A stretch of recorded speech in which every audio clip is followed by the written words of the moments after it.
E temos clima de velório na Rede Globo, dados aí do governo Lula indicam que a economia está melhorando. E aí os jornalistas e as jornalistas estão com problemas. Por quê? Porque aí não cola a narrativa deles de que tá tudo ruim e o que é ruim pode piorar e vai piorar porque as coisas andam mal. Não, aí dá ruim, né?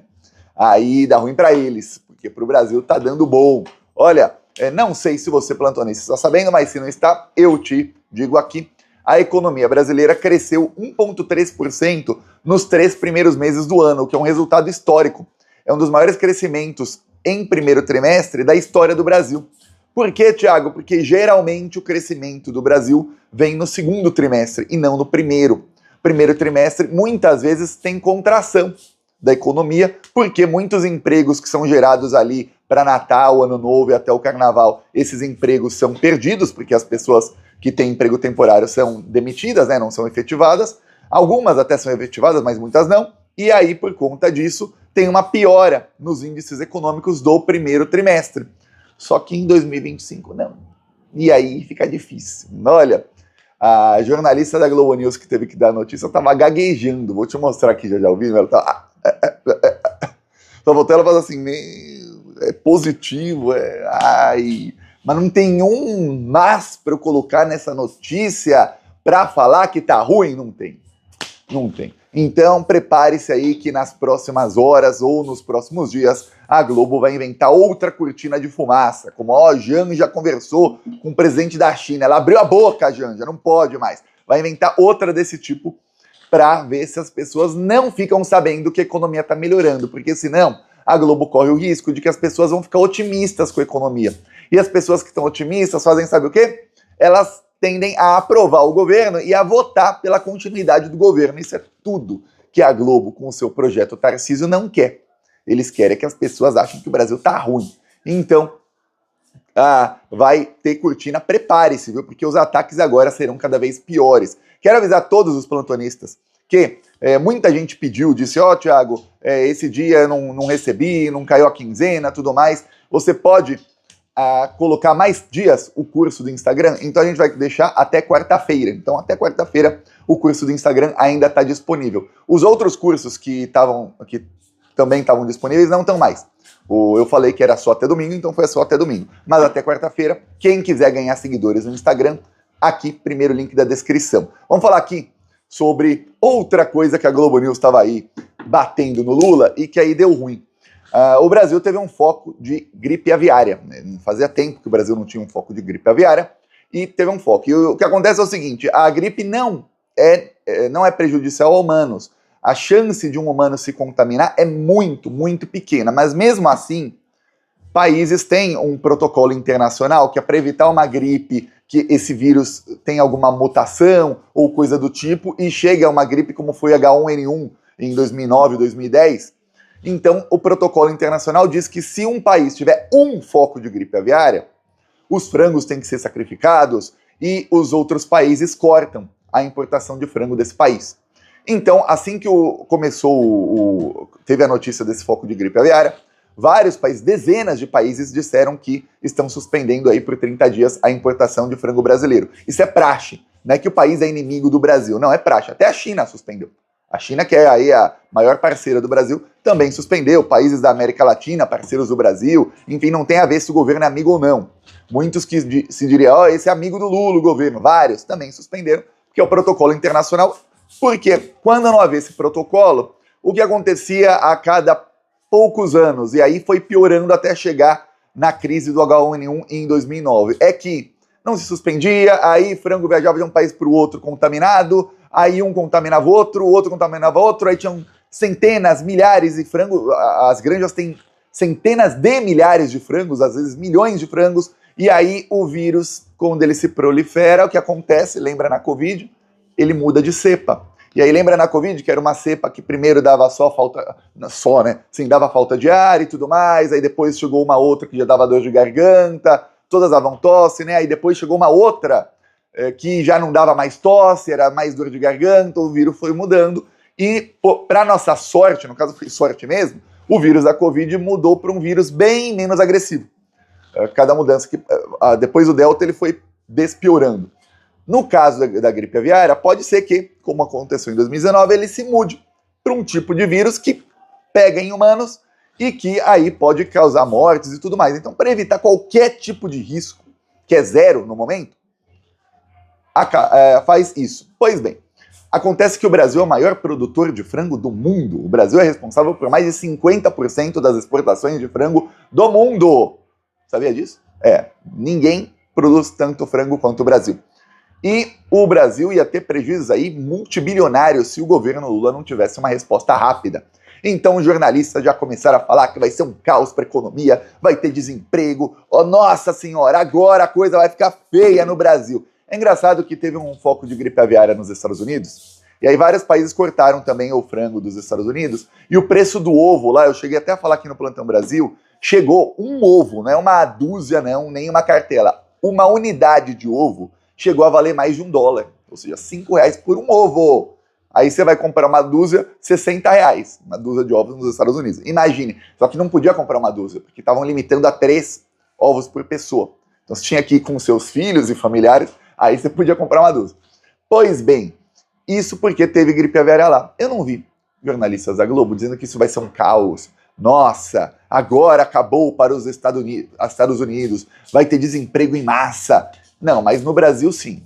Que caos. Se você vai falar, mas Thiago, se o Brasil é o maior exportador do mundo, então, obviamente, empregos podem ser perdidos. Sim, mas não é que a exportação de frango também seja, olha, isso é que vai mudar a economia do Brasil. Estamos falando aí de mais ou menos $2 bilhões por mês. Se você comparar com a exportação de outras coisas que o Brasil exporta, é pouco. O Brasil tem aí uma balança comercial trilionária com vários países, com o resto do mundo. Pois bem, eis que levaram ele foi conselheiro do Ministério da Agricultura do Fernando Henrique Cardoso, faz parte de vários órgãos da direita, que é o presidente da ABPA, Associação Brasileira de Produtores de Proteína, a BPP. Pois bem, pensaram, agora ele vai detonar o Lula. Como é que o governo deixou que isso acontecesse? Como se o governo conseguisse controlar se um frango fica gripado ou não. E foi um caso. O governo depois pode controlar e tomar medidas ali para que isso não se alastre. Pois bem, vou mostrar o que ele falou na entrevista. Só uma correção, o Brasil não produz metade, assim, 1/3 de todo o frango do mundo. Pois bem, vamos lá. Bom dia, Léo. Bom dia, Mônica. É um prazer estar com vocês. E essa é uma situação que traz preocupação toda a cadeia de frango, especialmente quando trata de segurança alimentar. Nós estamos muito atentos, a BPA trabalha com muita seriedade e muita proximidade com o governo federal e o governo estadual. O ministro Fávaro, a Secretaria da Agricultura aqui do secretário Brum, tem tido uma conexão muito rápida e uma ação muito rápida. Se você analisar hoje, esse surto já está controlado. Apesar dessas suspeitas, já deixo mais calmo o nosso assinante, que essas suspeitas ocorrem todo dia. Infelizmente, uma deu certo agora, foi colocada como uma influenza aviária. Mas nós estamos preparados. O Brasil está preparado, está mostrando ao mundo, porque nós somos o maior exportador mundial. Como falou a Mônica, por mais de 151 países no mundo, a gente tem 39,3% do market share global. As responsabilidades do setor são com relação ao nosso maior consumidor, cuja produção de 65% fica no Brasil, e os outros 35% para o mundo inteiro são com a segurança alimentar. Levar produtos seguros e esse produto não transmite a doença. Então, a gente está muito atento para que a gente possa resolver logo o tema e, rapidamente, o Ministério declarar o Brasil livre de influenza aviária novamente. Pois bem, como você vê aí, pensaram, ele vai lá detonar o Lula, falar que não podia ter acontecido isso, estamos perdendo bilhões, tá ruim, desastre para o Brasil. Aí ele falou, não, o governo foi muito rápido, o ministro da Agricultura agiu com rapidez, já está contornado o problema, já está tudo controlado. Inclusive, ele deu mais declarações dizendo aí que em 28 dias, porque faz 3 dias que cortaram aí o frango brasileiro, em 28 dias, muito provavelmente todos os países vão voltar a receber frango brasileiro. Inclusive é um problema para o mundo inteiro, porque o preço do frango no mundo inteiro vai subir, porque pararam de consumir frango brasileiro. Sabe onde que vai cair o preço do frango? No Brasil. Mas isso a Globo não fala. Vê várias matérias tentando falar que não vai. Se você tem aí 65% do frango fica no Brasil, 35% do frango que produzimos é exportado. Vê que somos o país que mais come frango e o país aí que mais produz. Pois bem, se 35% que é exportado por um mês vai deixar de ser exportado, olha, estamos falando aí de 35% a mais que vai ter no Brasil. Eles não vão sacrificar esses frangos todos. Sacrifica-se muitos, mas fica no Brasil muitos. Então, obviamente, o preço vai cair. Vai cair muito? Não, mas tende a cair aí pelo menos uns 20%. E olha, 20% é assim, já levando em conta que os empresários vão tentar fazer alguma coisa, os mercados vão simplesmente embolsar o lucro, o frango chega mais barato no mercado, o mercado baixa pouquinho o preço a mais. Porém, mesmo assim vai baixar, só que isso você não verá nada na imprensa falando, ó, o lado bom. Não. É o oposto que acontece na Globo. Se alguma coisa boa acontece no governo Lula, eles falam, e o lado ruim disso é que... E nessa sanha aí de dar só notícias ruins, acabaram não avisando aí a jornalista que, olha, tem notícia boa para você dar, então já prepara, que a notícia é boa para a economia e é ruim para a gente da Globo.